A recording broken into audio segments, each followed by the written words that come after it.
We spend so much time obsessing over stocks, budgets, and what the market is doing. But what if I told you the biggest threat to your money isn't out there, it's in here? Yep, right between your ears. Today, we're diving into the psychology that can either build your wealth or completely destroy it. And that's really what this is all about. Your brain is basically being hacked. Our minds are running on this ancient software full of glitches that were great for surviving in the wild, but they make us pretty terrible investors. So today, we're going to drag those bugs out into the light so you can finally be the one in control. Alright, so the first bug we really need to get a handle on is this trap that almost everyone, and I mean everyone, falls into. It's called the happiness treadmill, and it explains a super frustrating paradox about money. Seriously, think about it. You grind for that promotion, you finally get that big salary bump, and for a week or two, you are on top of the world.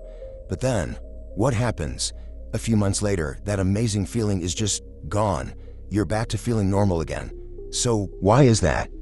It all comes down to this thing right here, the hedonic treadmill. See, our brains are these incredible adaptation machines. So when we get more money, our brain doesn't just throw a party, it actually recalibrates. That new level of wealth very quickly just becomes the new normal. And this cycle is such a trap. Here's how it works. First, your income goes up. Great. But almost immediately, your expectations and your lifestyle rise right along with it. You get the nicer car, you start eating at fancier restaurants. That gives you a quick, brief spike in happiness. But then, you adapt.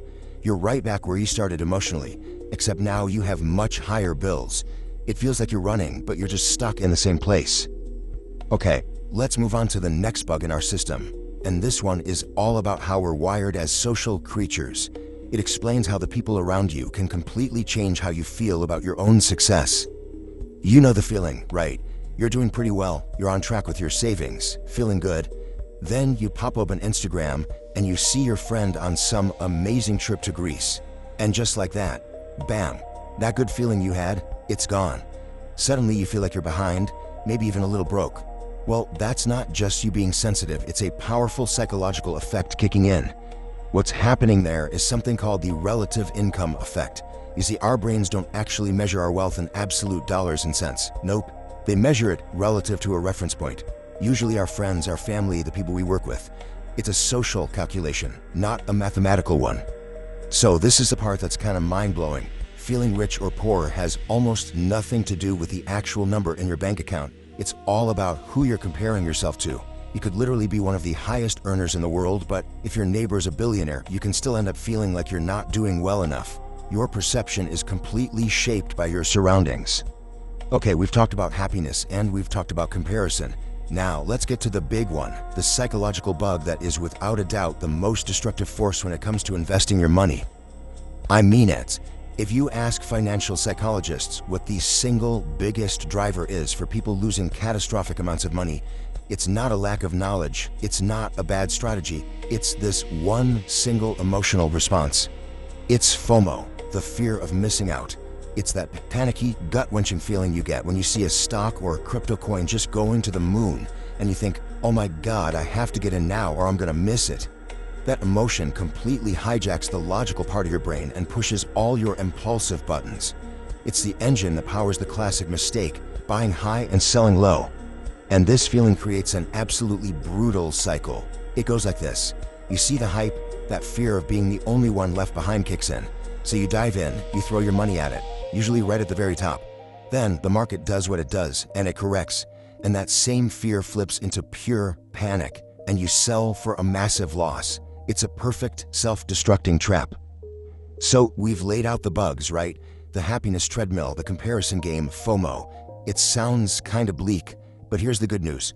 How do we fix it? Well, the answer isn't some hot stock tip. It's a software patch for your own mind. It's all about adopting what we call a wealth mindset. And the difference between the two is night and day. On one side, you have the hacked mindset. It's reactive, it's emotional, it's always looking over its shoulder, comparing itself to others, and chasing the latest hot trend. But the wealth mindset, that's you being the pilot.